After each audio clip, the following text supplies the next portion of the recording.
Welcome to SlamCast, where we chat with creatives about their process and how they navigate the grind of promoting themselves. We're your hosts, and I'm Bria. I'm Neil. We're both studio technicians and producers here at Slam Academy, a beautiful music production school based out of Northeast Minneapolis. And today we are here with Michaelton, a sound artist, artist coach, and through his entrepreneurship, ambient music, and music business consulting, he lives at the intersection of music, technology, and wellness. Give it up for Michaelton, everybody. Yeah. Thank you. Happy to be back at Slam Academy. Yay. We're happy to have you. You used to be a big part of Slam. Yeah, I was born in this you building. were born here. You were born had a into cot up Slam. there. Michaelton was birthed in Slam Academy. Oh my Michaelton God. Project? Yes. From Bard? Yeah. Conception. Mm-hmm. Michaelton, Ableton. Mm. Whoa. I'm assuming you use Fruity Loops? Yeah. So, I mean, we're just going to get into like the nitty gritty. The question everybody has been asking. What is a Michael bath? And does your mom know? She knows because every time I come over, I play the latest Michael Bath. Amazing. Yeah. Helps her relax. Yeah. Nice. Michael Bath. Yes. So I love ambient music. I think it is a beautiful tool in helping us downregulate our nervous systems. Mm-hmm. I think sound is incredibly powerful. I think it's the most powerful force on our nervous system for a variety of reasons that we can get into. But a Michael bath is essentially, another word for it is an ambient immersion, right? A lot of normal, like your average sound bath is going to be someone with singing bowls, a gong, all like those types of instruments. We've been to trippy festivals. Those sound like beautiful. Dude, that's what I listen to on my free time is ambient music. They're like, what are you listening to these? Like 432 hertz? I don't know. Yeah, so Anyways. sound baths are usually like that, and I wanted to take the goal of sound baths and the objective and the result and get there in a different way, in a much deeper way, in a way that inspires a more introspective journey. So what I do is I improvise essentially with a number of digital tools. For example, I'll have a bunch of pads on my Rolly keyboard so I can like really lean into the different sounds and really express through them. I'll play guitars through pedals, but it's this very washy experience. I'll play nature sounds through old cassette tapes. So I'm truly creating an environment. Mm-hmm. And then looping a lot, right? So we can kind of get hypnotized into this space. And then evolving it slowly. So an example of that would be starting out with some like forest sounds or nature sounds like wind through trees and playing just simple musical ideas over that with really deep spacey sounds. And then maybe the song starts to shift into an underwater environment. And, maybe I play the whale sounds cassette tape through a crazy effects pedal with these like bubbly effects and stuff. And I'm doing these nice soft chords over that. And then maybe it starts to shift into the sound of waves crashing while some really nice subtle chords start playing. So over the course of an hour and a half, I'm trying to get their attention with something kind of active and then drop them into something really deep. And then bring them out in a nice, pleasant way over the course of an hour and a half. Wow. So there's an overlying arch of themes that you're trying to hit within this hour and a half. There's always a journey. Okay. Yeah. Do you map the journey out in your head before you like take them on it? That's the one thing that I plan. Oh, cool. Yeah. Not the sounds, but the idea of getting to certain places. Yeah, and I'm doing it through Ableton, so I'm making a lot of decisions on the fly, especially musically. I love doing them because I don't have to prepare any music because I just improvise it. Yeah. And it's simple too. Mm-hmm. But what I do like to plan is the arc of the journey that I'm going to take them on. And of course I need to set up the sounds ahead of time, right? I gotta you need to have some things prepared. You're not like rummaging through sounds on I know. Ableton while you're doing this. I don't want to. Yeah. I don't want to hit Command F and, but I do because I'll have an idea and I'll be like, oh, that would be perfect here. And you might have a sound that you can get too quick with the Command F. Yeah. The one thing I keep forgetting to do is turning my metronome off, the count in, and I record all my sets. So I'm like, I talk people through the thing and I'm like, okay, this is going to be so relaxing. And then I hit record and it's like, and I'm like, shit. You need to make and it's your over like a template have it huge off. system too. You need to have a template that has the all the way down for your ambient set next time. Because I've done that too. I've had to have someone airdrop me a file to DJ on a house system. So it's boom, over the poorhouse system. I feel you on that. Yeah. I mean, as a teacher who shares my screen, I've really learned like, okay, what do I need to quit out of right now so that nothing, disconnect iMessage from the computer. 1,000%. that one especially. So how long have you been doing these sound baths? When did that start? Yeah, in 2020 during the pandemic, I was going crazy like everyone else. Mm-hmm. And my favorite artist, Photay, Photay. I love Photay. Yeah. Photay is one of the great. best. Yeah. Highly recommend. Yeah. He put out an ambient album. I had never listened to an ambient album before. It didn't register as a thing in my mind that they didn't exist to me, honestly. Yeah. Except for Tipper, no ambient music exists. No, I was kidding. And because it was Photay, my favorite artist, I was like, I should listen to this. I'll probably enjoy it. And so I ordered the record. I also wanted to support him. So I was like, I'll buy anything. Hell yeah. So I got the record and You had it mailed to you? yeah. Oh. And I listened to it and it kind of blew my mind a little bit. The thing that really stuck with me though, I napped to it. I relaxed to it and I was like, wow, this is effective. But the thing that blew my mind was like my thought while listening to it was, oh, I could do this. This is easy. Yeah. It's like one chord for 2 minutes. Exactly. Like you're like, I like making spacey stuff. Yeah, he just repeated a melody, Mm-hmm. slightly changing it over time. Yeah. Sounded like there were these loops that weren't synced together, so they would overlap in different ways each time. Mm-hmm. Cool. And yeah, I just was like, I could do this. And so that night I went over and I had the little rolly block, the little keyboard. Ooh. And yeah, while my partner was in the shower, I was like, okay, I have like 15 minutes to do something here. And so I just played a chord with a nice pad and I just leaned into that chord in different ways. With the rolly keyboard, it's very expressive. So if you lean into it, it could change the sound and, maybe lean into the root note a little harder or lean into the fifth or something and slide up. And at the end of that 15 minutes of playing that chord, I was incredibly relaxed. More relaxed than I had been in a while. Just on a chord jamming on a pad. And I encourage everyone to try that. Like find any keyboard with aftertouch or anything that's somewhat expressive. Like a push to? Absolutely. Yeah. Or you could even just, play a chord on anything and just alter which notes you're playing. Just say, I'm going to play a C major, like maybe a C major, like C13 or something, a really juicy chord. Mm-hmm. Yeah, you all know that chord. Right. C13. Just a cluster chord. We're Lots of play notes. It right now. Gotcha. C13. Cut that out. That's not a C13. That's the chord. The guitar. Just play a chord, put a bunch of reverb on it, and only play that chord. And don't block it. Don't go like blong blong blong. Do like do do do do do do. And just play that for 15 minutes. Yeah. I guarantee you will be more relaxed than when you started. Yeah. True.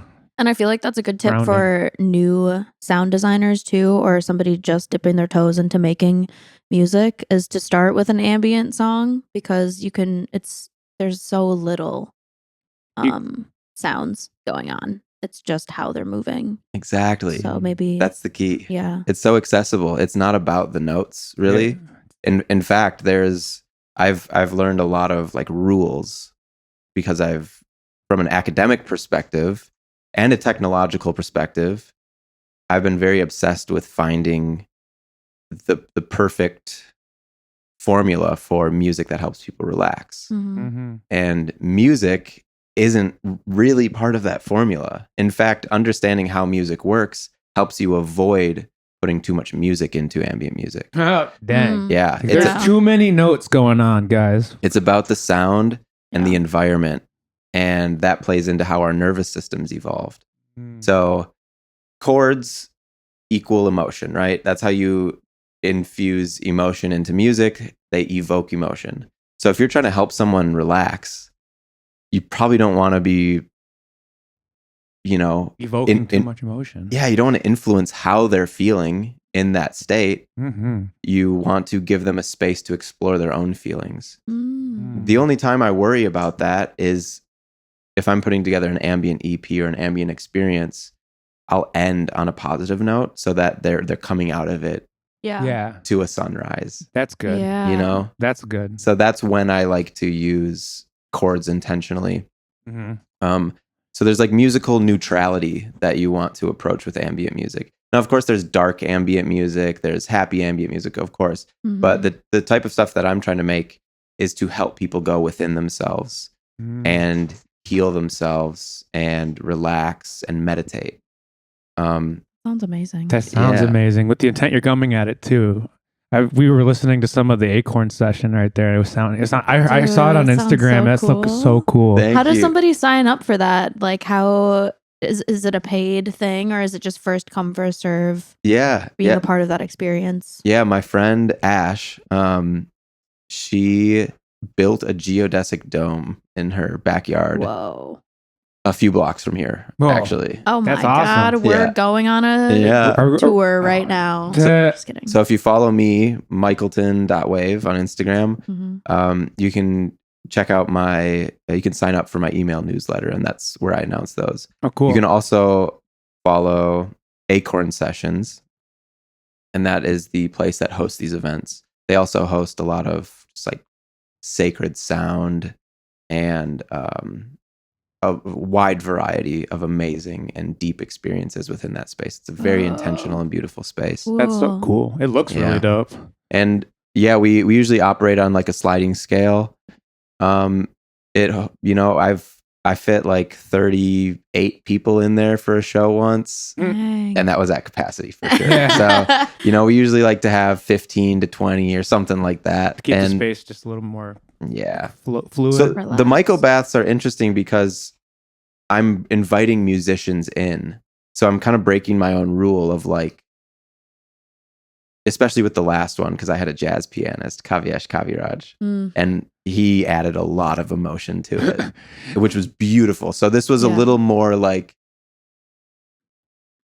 a rich sonic experience for that reason. And so I listen to that one every morning while I do my morning journals because it pulls emotion out of me, and it makes me emotional. Nice. So like that's a beautiful Cool. thing to start your day in like Yeah. this nostalgic, soft, emotional space while I do my morning journals and kind of figure out what's going on in my head. Mm. That's awesome. Wow. And then kind of speaking on music and what to avoid, melody is another thing, right? I mean, that's music, like Yeah. chords and melody, Mhm. space and rhythm. Mm-hmm. And with melody, I see melody as storytelling, right? Like da da da da ba, ba da ba da do. I'm telling you a story, right? And you Yeah. can start to predict Yep. what I'm going to say next, Mhm. and I can make you predict what I'm going to say next, and that's a great musical experience. Mm-hmm. But if I'm trying to help someone meditate and figure out what's going on inside their heart and mind, Mm-hmm. I don't want to tell them a story. I want them to be able to explore their own story. So Mm. I like to largely leave melodies out, or I like to mix it in a way where the melody is part of the space. Sure. So an example of that is, say I have like a soft flute melody going on. I'm going to like put a lot of reverb on it, and I'm going to push it down in the mix. So it sounds like it's a whisper on the wind rather than this thing that's right in your face. And then it's like, yeah, I really look at this visually in my mind. I'm like, Uh-huh. If you're telling a story with a sound, like a guitar solo, that's going to be in the middle of the room. And if it's dry right in the middle, right in your face. If it's washed out in reverb and it's quiet, it's going to be painted on the walls, right? Mm-hmm. And then what are the walls? Well, the wall is the noise. The wall is the container that I'm creating is the wind going through the trees. It's the waves crashing. It's the pad that is playing the whole time. That's the structure. I'm really trying to hold people with sound when I do this. Sounds amazing. It's a good time. I'm going to sign up for this email right after we're done. Yeah, please do. Come through. Yeah. Some people will wear like eye masks and go really Uh-huh. deep. Sometimes we'll have, plant medicine to help people get even deeper. We did one in the morning last time, which was really cool. Ooh. Yeah. I like that. Yeah. Like early morning? Yeah, like How- 10 a.m. Okay. I Yeah. like that. I'm coming to find as I'm Cool. getting older, morning stuff doesn't bother me anymore. Let's go. And it sets the tone for the day. I got here Exactly. at 10, 9. Yeah. Yeah, we already got a whole pod done and it's only 11. We're getting in it. Right. It feels super rewarding to start your day off with something, and as deep as like a meditation experience too. That just transforms probably your whole weekend or your whole Exactly. week. That's so sick. If you ever need anybody to like sing a little vocal over the top of one Yes. of these experiences, I would love. She's good at humming too. That's perfect for this. like a son of a bitch. Yeah. Yeah. That's perfect for this. You've probably heard how I do it in mine. It's like just Yeah. little soft melodies. Mhm. Of course, not non-lyrical, of course. There's Yeah. just like, just like little noodling on top. Yeah. It's so fun. Yeah. So what kind of Meditate. space is the most productive for creating ambient music for you? Where do you find yourself wanting to create that style of music? If I'm creating it for myself, I can create it anywhere. And that's the beauty of it. And the whole Yeah. point is that I'm creating a space within Mhm. myself, similar to meditation, right? It's like I was in an airport and I titled this performance Michael Bath Live at Nashville International Airport. Even though it was just me sitting by the Yeah, wall yeah. on the carpet with headphones on. I was the only one who could hear anything. People But don't even know yeah. the meditative space that they were in. Dude. Yeah, and I was just I did the whole thing on my Chompy sampler. Oh, cool. And so I recorded the intercom, like now boarding, just like washed it out in reverb, Ooh. and then just sang into Chompy a little bit, like ooh, and then sampled that into a pad. So you can do this anywhere, Mm-hmm. and that's the beauty of it. I was in a boring airport Yeah. where people probably aren't feeling that great that they're sitting there, but I was over here in a Oh. magical fairyland because I created that space for myself. And that's what, meditation is. And we all have the power to do that. We can be anywhere Mhm. at any time with our mind. Mhm. But sound is, like I said, the most powerful form of energy. And sound isn't the sense. Like our hearing and the way we perceive sound, I think, is the most powerful sense for influencing our state. Yeah. Yeah. When I'm performing, though, which is, when I'm doing ambient music for me, and then when I'm doing ambient music for other people, very intentional spaces. It's a very sensitive thing. I did a sound bath at an event, and people were kind of able to walk in and out of the experience because there was a dance room as well. There was like, you could go dance or you could come to the sound bath. Cool. So people were coming in and out, and people were talking. There was food in the room, Mm-hmm. and that was not conducive. That's a very different kind of sound bath. Yeah. You start adding melodies there. That's when That's you're like a background DJ instead of Exactly. like, being intentional with the space. Yeah. So Mhm. I'm trying to focus on the sound. The people there are trying to go deep, but then there might be some conversation happening. Mm-hmm. So it's very important to me that the setting is very intentional, Yeah. right? So now I learned that, so now I communicate that ahead of time. Yeah. That's That- that experience was probably like no, none of that. Yeah. Yeah. Yeah. When was the last one that you did? Like how often do you do these, I guess? I do them monthly at the Acorn, Cool. the Michael Oh, Baths. That's awesome. Sweet. Yeah. And I invite an instrumentalist from town, right? Like Mhm. I find my favorite instrumentalists, whether it's like a classical guitar player, a sax player, a Yeah. pianist. and have them come in, and I feature them, and then we meet the night before and say like, these are the 4 things we're gonna do, and we might figure out a chord progression. Or, for example, with the saxophone player, I was like, what are some really good, because he's really good at music. Mm-hmm. It's like, what are some good open chords, And he's like, oh, a sus chord is really good, right? It's like a 1, 2, and a 5. Sounds like that. It's Sounds like a open Zelda. because it's not major or minor. Sounds sus to me. Yeah. It's not major or minor, so it's kind of a question mark, Yeah. right? Because instead of 1, 3, 5 or 1 flat 3, 5, that would be major or minor. It's 1, 2, 5. So instead of shit. Yeah. I'm gonna take those 3 sounds you just made, don't stack them so they can hear. It's like that's the chord, though, right? Yeah. So that's so cool. So I asked this saxophone player, like, what chord would be mysterious that we could explore in a lot of deep ways, and so he was like this. So I was like, Damn. cool. The first song we're just gonna play over that chord, and so that was the first song. Cool. Yeah, that's the kind of planning that goes into it. You're thinking about emotions you want to evoke, and then aligning the musical element to that emotion. Yeah. I still have a need for a little control over these experiences. Mm-hmm. I'd like to get to the point where I'm confident enough in my music and my musical abilities to where I can just wing it and come across and just know, because now I know the sus chord.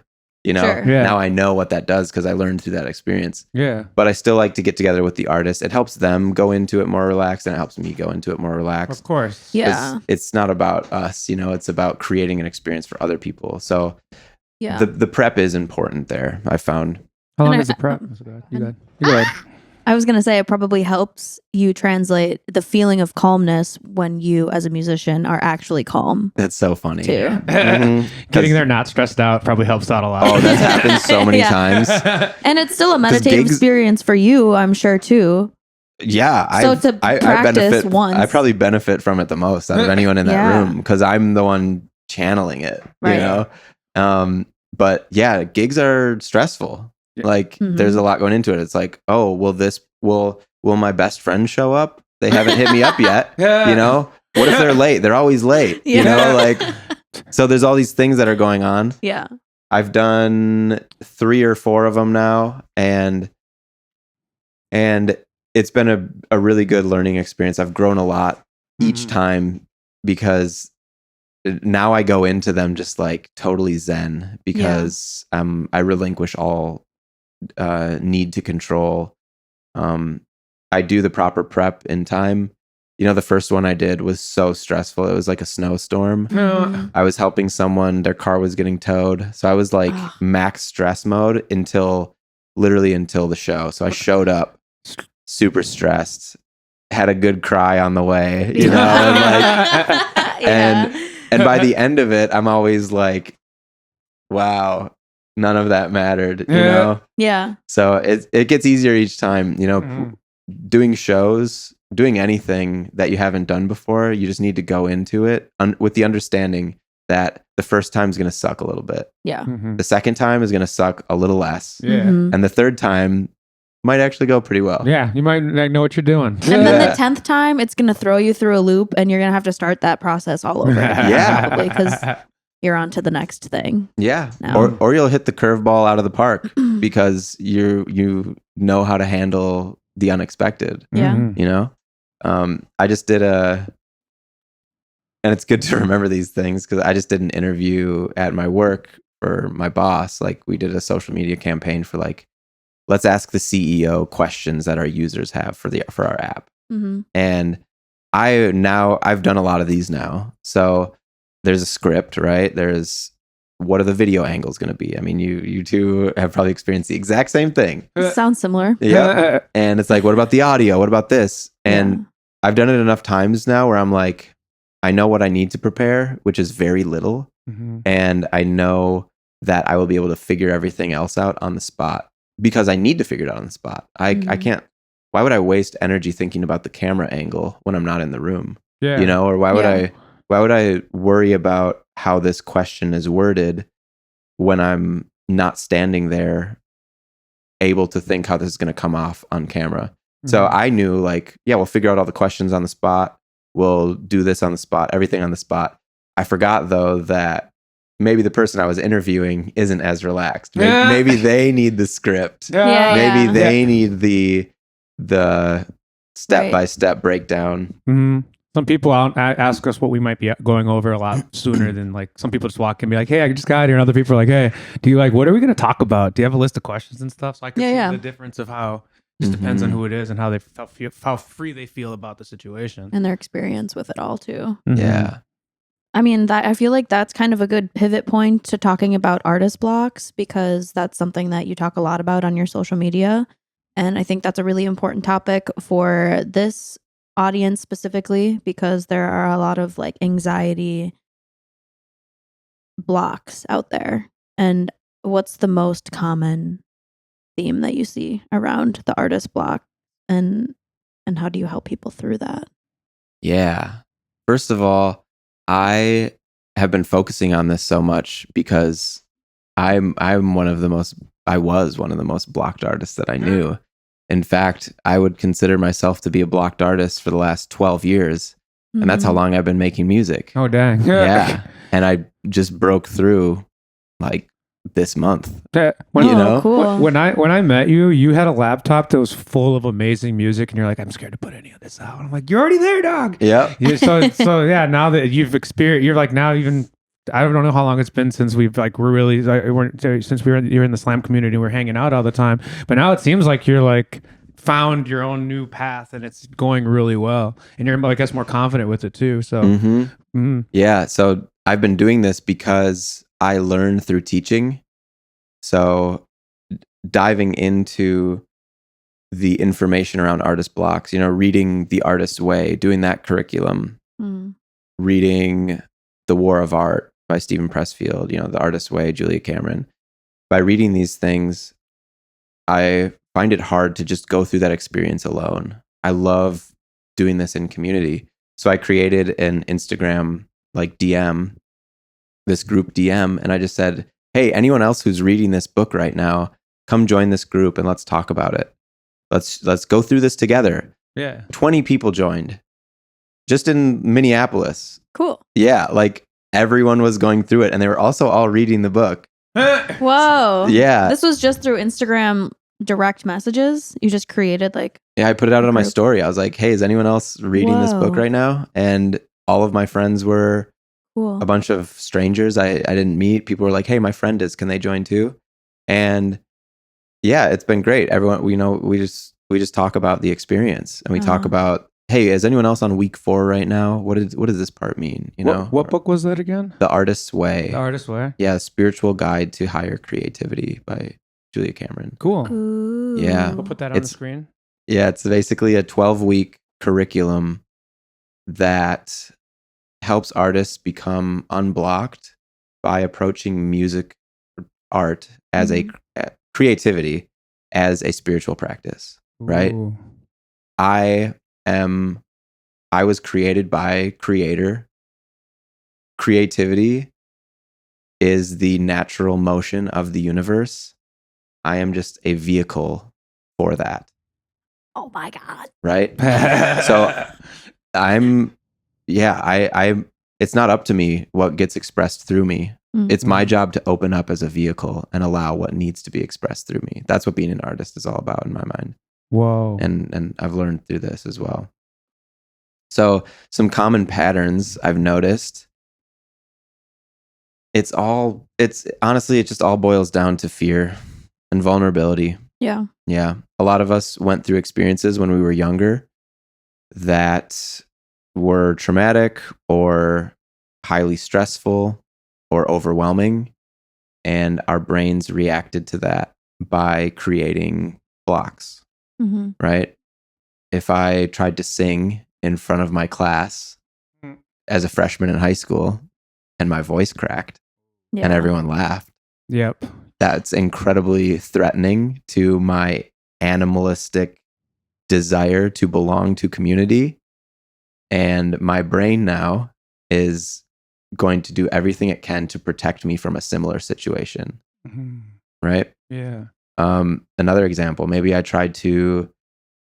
wrote a poem for class in 8th grade, and maybe I showed my dad, and he was like, "Oh, they're gonna send you to the nurse's office for that one," like, Whoa. and now my brain's like, "Oh, we shouldn't be that vulnerable," Yeah, Yeah. you associate the Yeah. emotion that you have Mhm. with the traumatic experience. Exactly. And in fact, Joe Dispenza, I've been learning a lot through him about how emotion and feeling are like the language of the body, right? Like thoughts are the language of the mind, emotions and feelings are the language of the body. So I love that you say that, because the emotion that you feel in that moment is what chemically imprints it into your brain and body. So now when I approach that situation again, maybe I'm going up on stage to sing in front of people, and my brain and body are going to return to the same chemical state that I was in, because the emotions of anxiety and fear are the result of a chemical state from the brain, right? So I'm literally returning to the chemical state that I was in that moment. And it's really just your brain's trying to protect you from doing something that could lead to that feeling that you felt again, right? It could lead you to harm. It could lead you to being ostracized and not accepted into a community. It could lead to losing love from a parental figure. It could lead to a number of things. But I think artist blocks are just emotional blocks, right? Yeah. They're feeling blocks. And so if you are getting these feelings of fear, then all we need to do is translate that and transform it into its opposing force, which is excitement and love, right? I don't think there's good and evil in the universe. I think there's fear and love. And when it comes to art and creativity, it's you can translate it into fear and excitement. Fear stops you from doing things, dead in your tracks. Yeah. And excitement pushes you forward. Yes. Pushes you through the fear.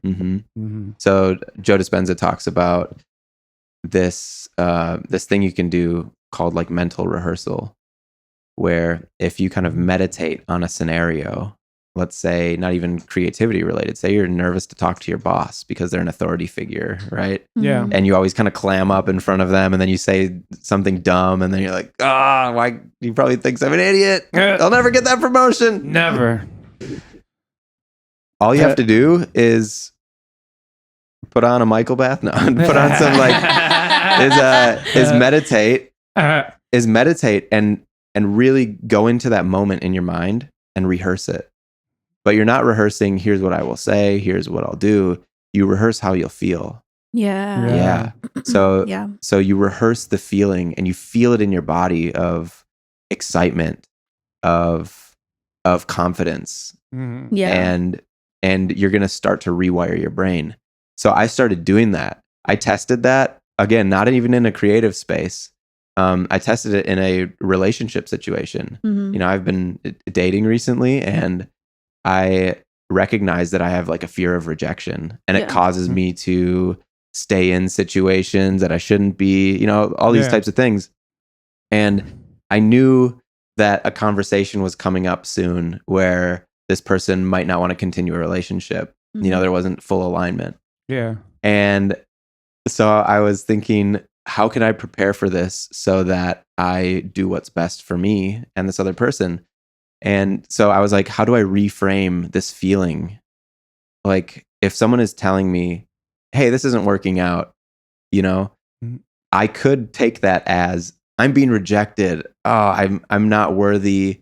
Yeah. Please don't reject me. I'll do anything to stay in this. Instead, I started to reframe it as, wow, I'm so grateful to receive this clarity from this person, because now I can move forward and find a partner that is more aligned with me. Yeah.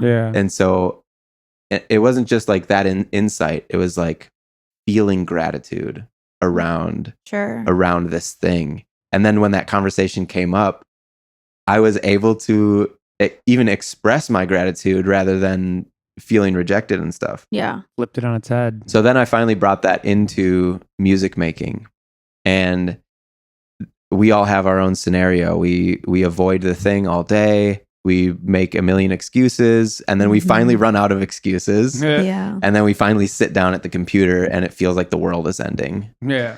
Or maybe you finally pull out your microphone to record your vocals and it feels like the world is ending. It's like an existential crisis every time.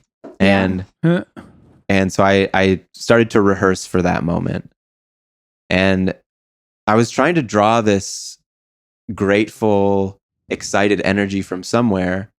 And I looked around at my studio, and I have a sick studio. I've been building it for years. I've been collecting gear for years. I have a sweet setup. Hell yeah. Picture of it right here.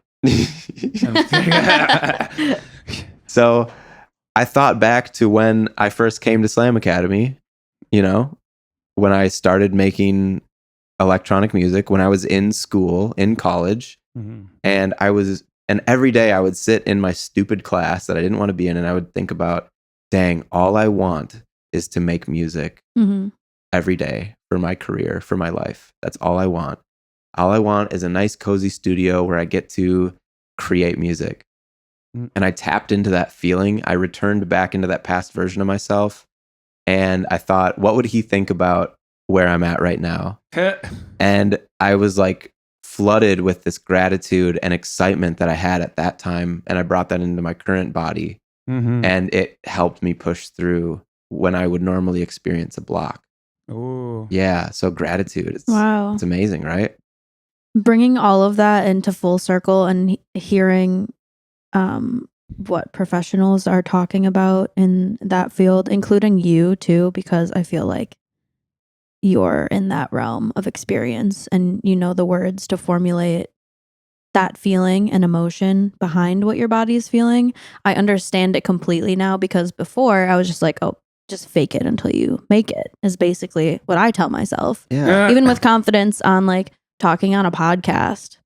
Because when Jade called me and she was like, you and Neil should do a podcast, I'm like, oh my God, I am scared of talking to anybody. But I'm just going to fake it until I actually feel confident. And it's the same thing, but yours is more like intellectually in depth.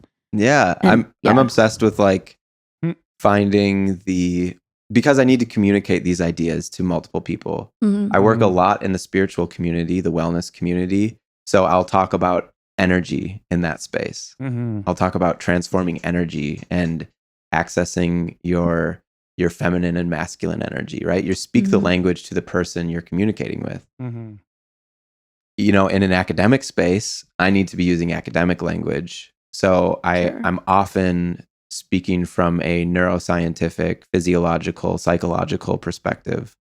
And I fully believe and understand something when I can understand it from all of those perspectives together. And that's why I love teaching as learning, right? When I'm going through my own artist issues, I'm trying to understand it from the neuroscience perspective, from the spiritual perspective, from the energetic perspective, the psychological, the physical. And when I do, and I can communicate it to all those people. And then the most important one is the experiential perspective. If I can say, hey, I've gone through this and I did this and it worked. That's the most important one, because insight is just the beginning. Insight is just the beginning. And a lot of people, myself included, stop at insight. You go to a therapist and they're like, I think you have a rejection wound. And you're like, I think I have a rejection wound. Okay. But what are you doing about it? Yeah. Are you doing the work? No. Are you experiencing, that it's, I've been so into all these like wellness podcasts and self-betterment podcasts. They're worthless if you're not doing the work. And so I take a break sometimes. I'm like, I can't listen to a podcast every morning because when am I integrating this? And that's where meditation has really come in. I had this hit me really hard. Like, this is a perfect example. Like, I experienced this finally. I listened to a podcast on dopamine, and it's a super popular thing to talk about right now, but I feel like most people have a surface level understanding of how dopamine works in the brain. Yeah. And how our brain upregulates and downregulates it to help us achieve homeostasis and whatnot. And I learned about addiction through that. And while I was listening, I was connecting the dots. I was like, oh, I was, maybe I am addicted to my phone, or maybe I was addicted to my phone at this one point or something. I connected it to something in my life that was very like, oh my gosh, I never realized that. And normally I would have left it there. And it was kind of upsetting. It was a big realization. And when I got home, I've been doing these gateway tapes, which are these kind of sound meditation tapes that we can get into later. They're crazy. But what it did was it got me into a very deep meditative state for 40 minutes or so. I didn't explore these concepts in that state necessarily. I did a little bit, but what it did was it got all the noise out of my brain. It got everything out. And when I emerged out of this meditation, I was like really pissed. I was like really upset. Oh no. And instead of moving on with my day, this is why spaciousness is so important. Instead of moving on with my day, I sat there with it. And I just explored it. And I was like, why am I pissed? Am I pissed about this person? Maybe. Am I pissed that they did this? Wait, did they do that because I was doing this? Was I doing that because I was addicted to this? And it took me all that time and space to get to the root of this emotion. And that was a big day. I canceled my plans that night because I was just like so emotional.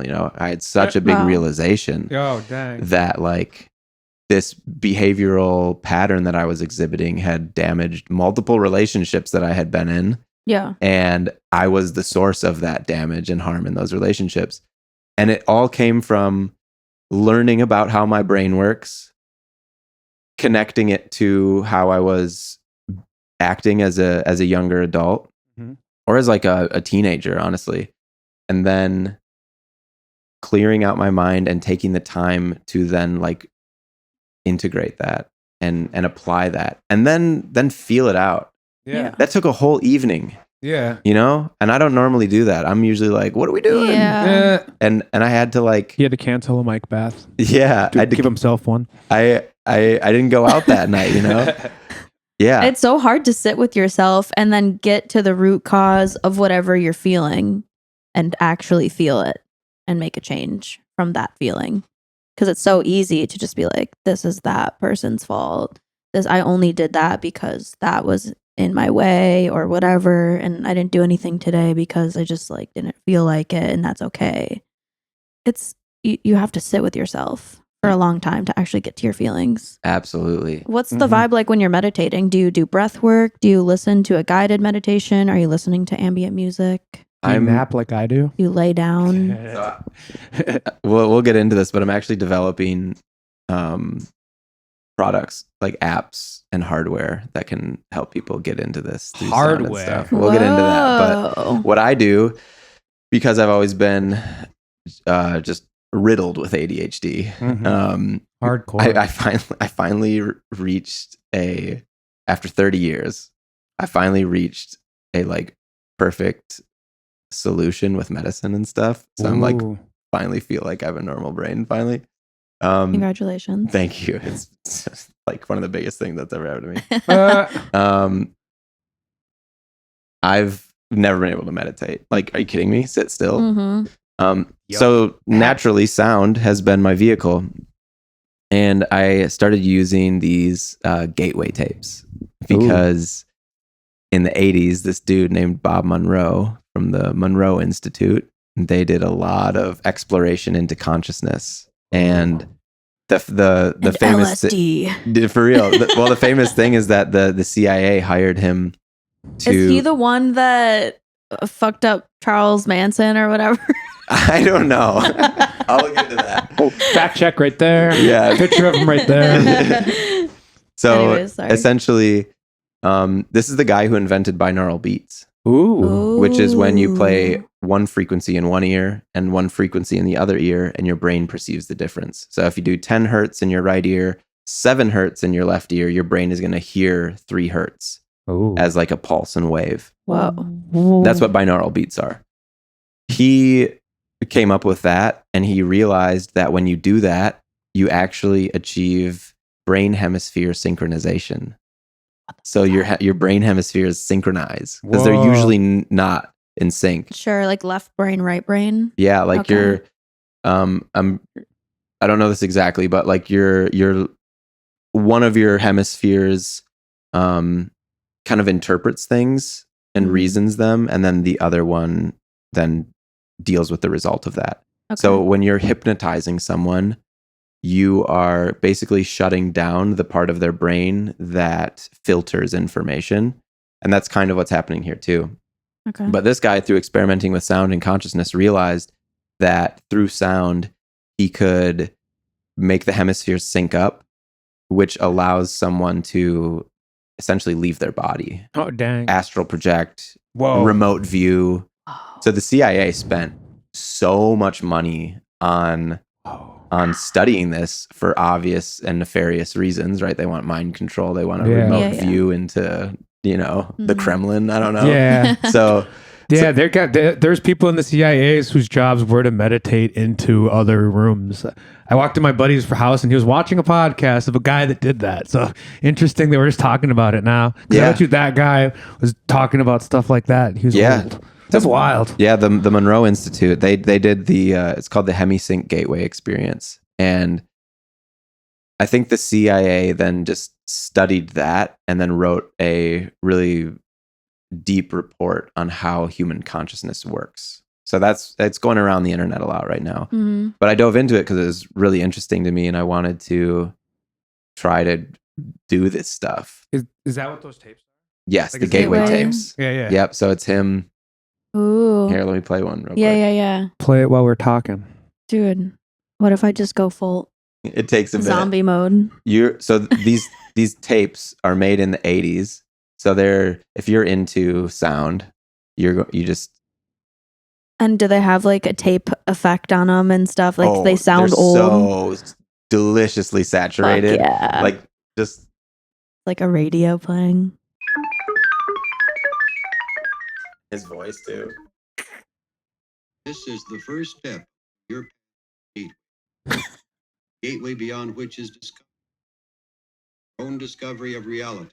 So essentially, it goes Who and into what- eventually this kind of thing. The little beep boops are hilarious to I me. know. It's so good. It's like when they just invented the synth there. You put the mic a Okay. little closer.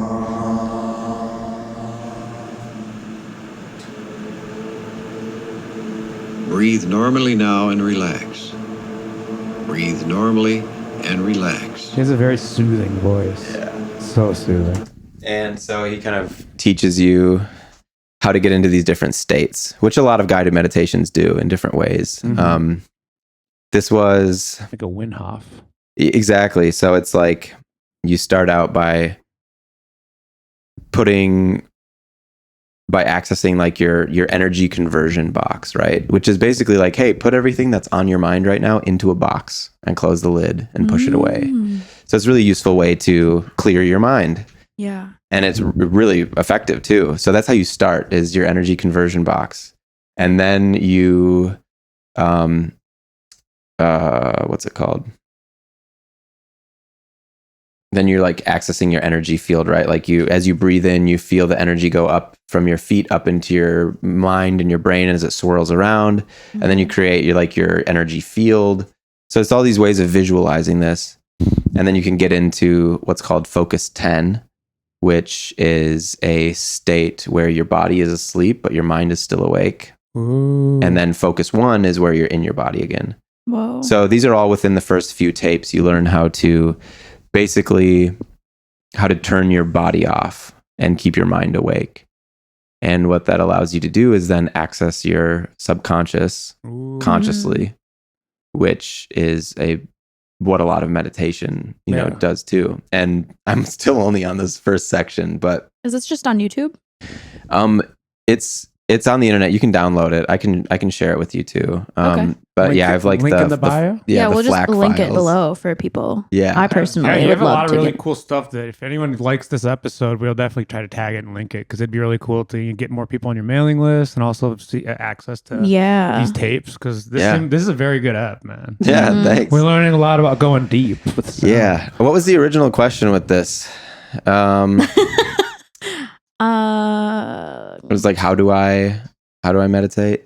It's through this. Yeah. Yeah. And So are you that- wearing like headphones then for the Yes. binaural effect? Like you need to have headphones on? Yeah, and some Okay. people on the internet are like, you can't use Bluetooth headphones. They need to be like electromagnetic, like just OG headphones, Okay. just like wired headphones. Sure. Exactly. Audio Technica. Not sponsored by Yeah. this podcast. Free marketing for Audio Tech. I'm still gonna hold off on other related things, but essentially this is how I've accessed meditation for the first time, other than by doing music myself. Like when I played that chord Right. for the first time, that was meditation. Yeah. Mhm. It's essentially like you're focusing on something. And by the way, when I made ambient music for the first time, I've had a hard time with making music. I don't like making music, right? Sitting down and writing notes on a computer and clicking in drum patterns, that's not very Yeah. fun to me. Mm-hmm.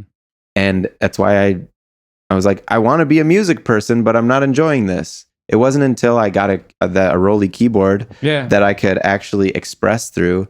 I stopped trying to make music and I started interacting with music. Sure. I started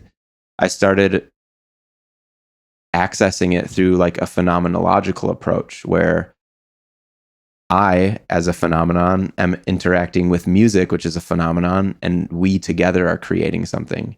So I'm talking with music, It's like I'm responding to it. I'm controlling it. It's controlling me, right? So that induced a meditative state because it's like you need to focus Yeah. to do that. Mhm. And again, I encourage people to grab a keyboard and play a chord for 15 minutes and really dive into that. And that's meditation. That's Yeah. awesome. Meditating with music. And Mhm. it seems like hardware is the part of that equation that's the most important rather than just doing it on your laptop. Yeah. I'll just say if you don't have a keyboard though, just press 3 notes on your keyboard. True, you can do it. on your laptop. Because some people be broke. Yeah. Absolutely. But like no, the idea of just holding some sound together and just expressing through it, Mhm. even just like having a chord playing and have a knob on something and play it that way too. Sure. Mhm. That's so cool, man. Mm-hmm. So the gateway tapes have been really big, and I try to. It'd be cool if I could do it every day. It's hard to do these routines every day, but Yeah. if I'm having a tough day, my brain feels very overloaded. I'm like, I need to unload it. So when I get home from work, lie down, do a gateway tape, and then I'm ready for the rest of the day because there's a lot more to do at the end for the rest of the day. Yeah. How long is one like session on the gateway tape? It's like 30 to 40 minutes. Oh, that's a good breakaway from the Yeah. breakaway. I sometimes just go lay and stare at a wall. Like that's my favorite way to Yeah. meditate. 'Cause, Same, like, yeah. yeah, because I heard it's like I heard someone say it was like a TED talk with someone juggling. They're like, meditating doesn't need to be like you going to this like spiritual Zen thing. It's like if you can just sit and let your mind just push everything away and just stop thinking.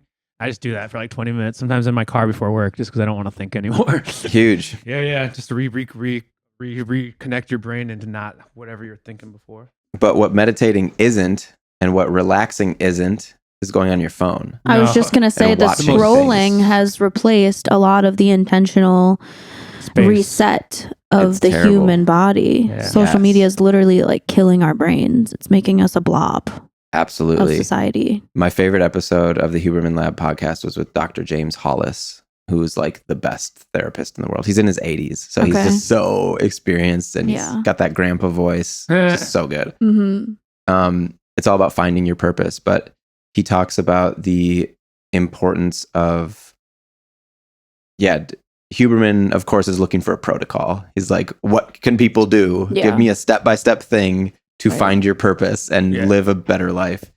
And he simply says, well, if you can take 15 minutes at the beginning and end of the day, or just once a day, take 15 minutes and exit the stimulus response mode, right? When you're on your phone, when you are watching Netflix, when you're doing any of these things, your brain is responding to stimuli, right? Mhm. It's reacting to things, input, like input, and your brain has to react to that. And when it's in that mode, it can't do the things that we're talking about that you need to do. So when you finally exit the stimulus response mode, then your consciousness can emerge. And that's when you can start to process things and heal and think and plan and dream and feel. But if you notice when you're on TikTok or Instagram and you're scrolling endlessly, I feel a buildup of pressure in my brain when that starts to happen. And I'm starting to recognize this more and more as I get language around it. But it's like a buildup of anxiety, a buildup of anger. And it's because you're not giving your brain a second to relax and breathe. Yeah. And I've been starting to look into like what's going on with your brain waves in these states too. Yeah. That's kind of my latest journey. And when essentially these apps put your brain in a state, there's theta, alpha, beta, gamma. And right now we're all in beta, which is like higher frequency. And so there's novelty, we're problem solving, we're having a conversation, we're thinking, we're focusing. That's beta. And then getting down into alpha and theta. Theta is like deep meditation, like good stuff. And then delta is sleep, restful sleep. Right? So these are literally the frequencies that your brain is in, like high frequencies, low frequencies. And so these apps are addicting us because they are hijacking the beta brainwave frequencies because novelty, something new. Oh, I could see another new thing that would be interesting. That's the scroll. Yep. Like there's always going to be another thing that is literally hijacking our animal brain of like, oh, there's something else. There's something new, something new. And it's really hard to exit that, but it's so important. And like people are so stressed, so stressed. And it's because they're not giving themselves enough spaciousness to process what they're getting. Like you need to, like we get all this input all day. And if you don't process that input and shovel it out, it's going to build up and you're going to go crazy and yell at someone. Yeah, dude. Like falling asleep and waking up and like that's what you're doing is scrolling social media. What? Yeah. And I'm guilty of it too. Like I have been there in the past, which is why I'm saying it's just like I can tell a difference in my entire personality when I'm doing that, when I'm in the zombie state. And you just can't process anything. Yeah. You're just information overload. I'm working with an expert on sound and brainwaves and stuff, and he described it as your brain literally needs to take out the trash. It needs to get rid of waste. Yeah. And that happens in these lower states. We're running out of time here on the podcast, unfortunately, and there's so much more to talk about in the subject and the business side of what all of this can relate to as well. So there's going to be a part 2. This is just part 1. Maybe there's part 14 a year from now. I don't know. But it's been a pleasure talking to you today, and thank you so much for coming in and sharing your knowledge about the subject. We haven't had anybody talking about really like a full hour of meditation before and wellness. So this is great. Super helpful for me personally. I'm just going to go home and like download all the things we talked about today. But is there any tips or advice you would have for somebody trying to get into this realm of existence? Yeah. This is the key to everything you need. If you want to do better at your job, if you want to be a better son, if you want to be a better partner, if you want to unlock your creativity, I think this is the answer to all of that. And it's to simply carve out the time to be with yourself and get into your mind and in your brain. Exit the stimulus response mode. That's so crucial. We're being absolutely hammered from every angle by companies that are trying to, as Bo Burnham says, they've run out of land to colonize, and now they're trying to colonize our minds and our free time. Dude, Yep. that's a mind fuck. Yep. So Whoa. you need to be accountable to yourself and be responsible and protect yourself from that by carving out time. Like you can go on the apps. I still scroll before bed sometimes, right? Yeah. But you just need to understand what's happening and make the time to be with yourself so that you can think about how you were talking to your mom in that conversation and be like, maybe I'll do that differently next time. Or you can think about, oh, wait a second, this is how I'll solve that problem at work. You know, that happens in the stillness, in the calm, and when you take the time to be with yourself. And it's hard. It's hard because you have to face yourself. Right. Yeah. And that's a very difficult thing to do.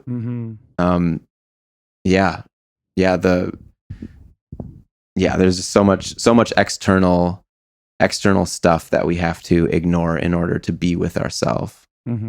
So I encourage that. Everything you need is in that space. Oh, it's finding yourself within you. Look at that. You heard it here, SlamCast. Well, dude, thank you so much, brother, for coming by. This was a beautiful episode. We can't wait to have you back because I know there's a whole nother side that was more grown up than this.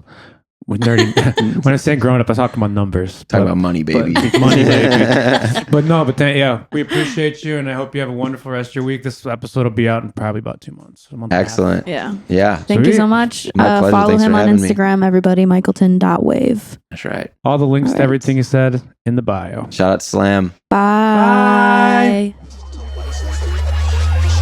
Thanks for watching SlamCast. Wasn't that a fun episode? Want to become a member at Slam Academy? Go to slamacademy.com for more information. Thanks for watching. Bye. Bye.